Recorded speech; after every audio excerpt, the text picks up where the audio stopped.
Hey, this is Paul from Hot and Humid Hydroponics. Today's a special day. Today I'm celebrating my 1 year anniversary doing hydroponic gardening. So I wanted to do kind of a special video on this little video here with Hot and Humid Hydroponics. So just kind of start from the top. My name is Paul Cilia. I live here in beautiful Tampa, Florida, and I have 3 beautiful children and an absolutely gorgeous, wonderful wife. I have 3 children under 5. Yes, I have almost a 5-year-old, and 2 identical twin boys. They are the main reasons why I started doing hydroponic gardening in the first place. After my wife had the twins, I had a good look at the numbers, saw how much they were probably going to wind up eating, and I wanted to feed them, in a healthy manner. And bottom line is, here I am. This is the reason why I started growing hydroponically, because I wanted a garden that I could manage in my very finite amount of available personal time, that was going to produce quite a bit of volume in a limited amount of space. Hydroponic gardening is not necessarily easier. It is definitely not set it and forget it, but you don't have to tend to it nearly as much as soil gardening. For example, you don't have weeds. In some situations, like you see right here, there's not a lot of bending over, or a lot of tilling and things like that. I have a lot of respect for soil gardeners. They have the ability to be able to manipulate the soil, especially here in Florida, which is pretty much sand. Not much different than a sandbox with a little bit of organic material on the top mixed in. And they're able to grow some pretty phenomenal stuff.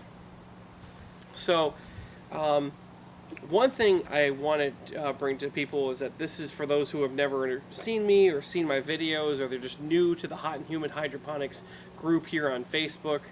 By the way, this is a plug. If you're listening to this from YouTube or another outlet, go to Hot with the letter N, Humid Hydroponics as a Facebook group, and search it out and ask to join. And if you're interested in with a great group of people who love to help each other in developing what's going to be appropriate for their environment and what they want to grow in their limited space, Hot and Humid Hydroponics, that's really kind of what came about. So actually, Hot and Humid Hydroponics came about halfway through last year as an initiative by myself, a couple of others like Dan Tobin, who's on there, Audrey Henford, who owns Second Son Hydroponics.com, and a number of other guys, including Eric Heimel, Paul Lays, and Rick Breckenridge, and a couple other ones. Again, Scott Giancata and Marty Hawkins. Again, if I'm forgetting names here, you guys have really poured into. Oh, I'm forgetting a couple. Tim Miller, and oh goodness gracious, I'm going to forget Tom Carew. So these guys have been really integral to helping other people when they come on. If I'm missing anybody, I apologize. So I do want to thank them, and I also want to thank my wife. My wife has been amazing at just allowing me to help others and to do videos like this and just take that time. I mean, really, it is. She's got her hands full with all 3 children. She's definitely got the swing of it, but at the same time, it is time away from the family nonetheless. So the second reason why I started doing hydroponics is I really want to know where my food's coming from. And you could do that kind of by buying organic, okay? But if most people really understood exactly what goes into the organic certification, you'd find that even that has quite a bit of pesticides and things like that put on your food.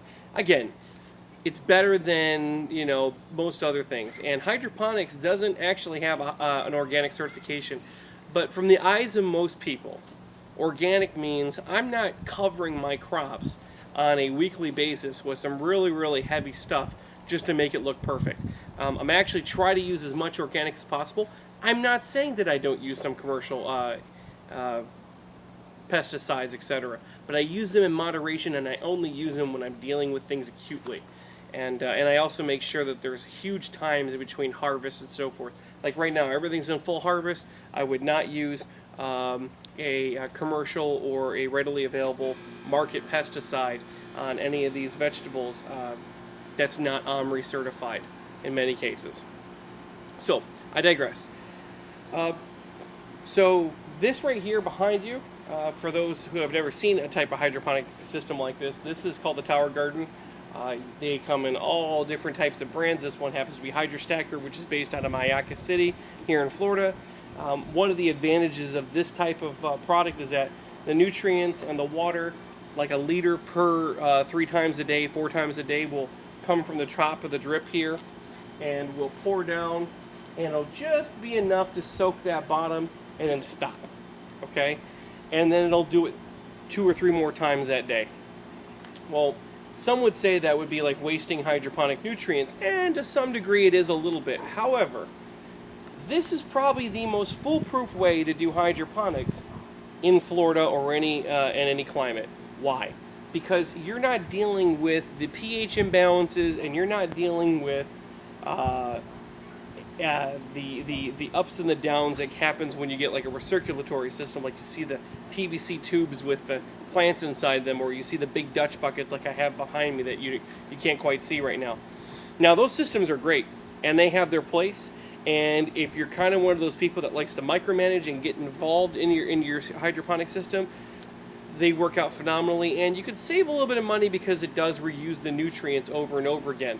I grew some super huge 7-foot tomatoes, 6 foot wide, hundreds of pounds of fruit last season in the fall to winter 2015-2016 season, and the Dutch buckets worked out great. But they are a little bit limited, and they are very large, and they take up a lot of media, and there's some pros and some cons to everything. So what you see behind me works really good for your greens, and everything else I would probably recommend that's deep rooting, like cucumbers and stuff like that, go with the Dutch bucket system. Not to say that you can't do cucumbers or tomatoes in these. There's guys that do them. I just personally, after seeing the results, they work better than the other ones. So that's kind of my learning curve this season, was that knowing what works in what type of system and what works in others. Now, you'd think I'd stop here, but no, I'm probably not going to stop here. I'm probably going to try a couple other different systems. I enjoy the hobby, okay? Some people are in it just so that they can grow some food and be done with it, and some people are kind of into the hobby. For me, it's a little bit of both. So I'm going to try some different types of systems in the near future, just as much time as it'll allot me. Right now, what I've got right now is pretty much occupying most of my Sundays. So, coming into 2016, what's going to be planning on in the future?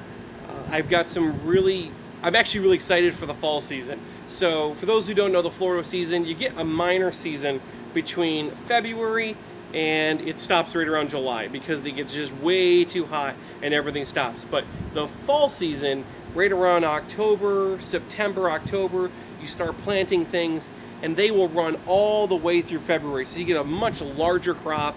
It's cooler. There's some pros, some cons depending on the type of things. My tomatoes do much better during that season than the spring to summer season, because you do hit that temperature wall where most tomatoes won't even blossom. However, though, I'll caveat on that.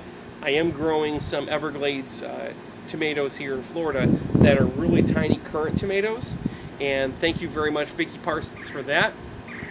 And those tomatoes are supposedly able to grow pretty much year-round. They're incredibly tasty. Again, think about this. Everglades tomatoes.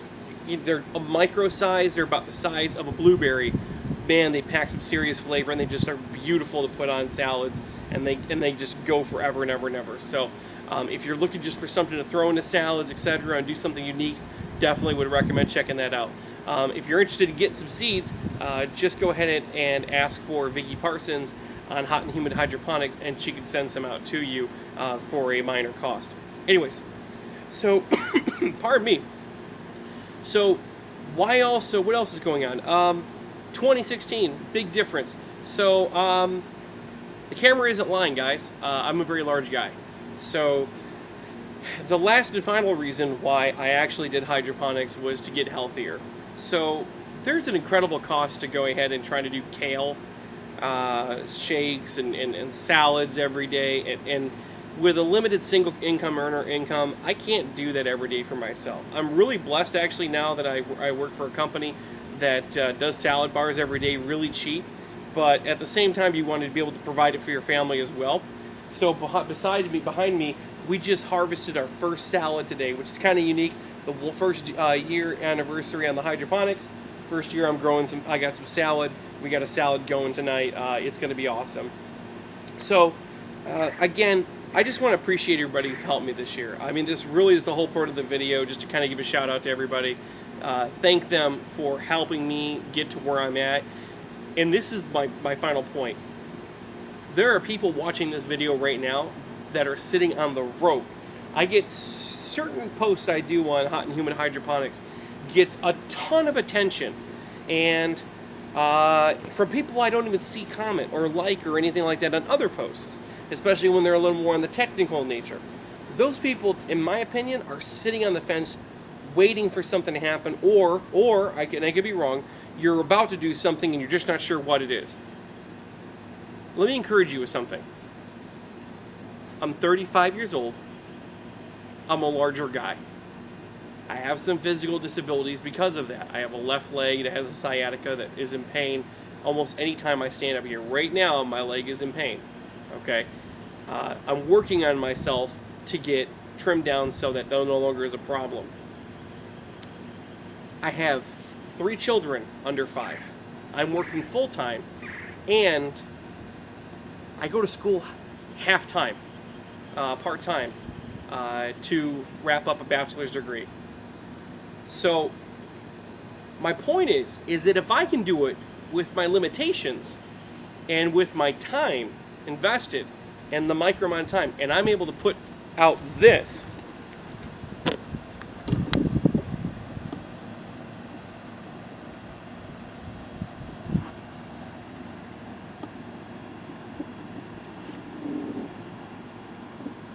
tomatoes, and here we go. Here's the Dutch buckets.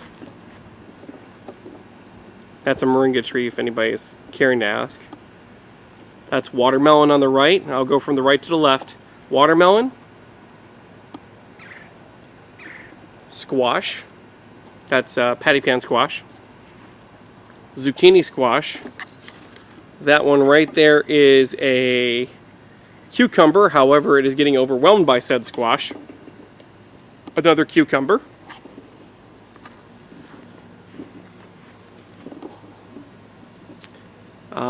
I've lost track of the names of the peppers, but they're supposed to be really good. All the way down. And then, oops, some beans. All of this done. That's the beginning of my house over there, right there at the end. This is it, guys. That's it. Tracking, right here.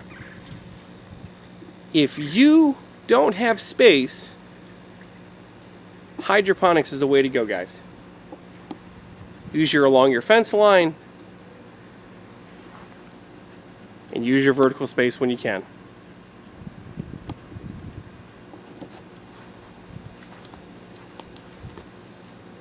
Again, I want to thank everybody for a wonderful 2015 to 2016 season, for giving me all the help, and I am really looking forward to seeing a lot of the new projects going on with some of our local members.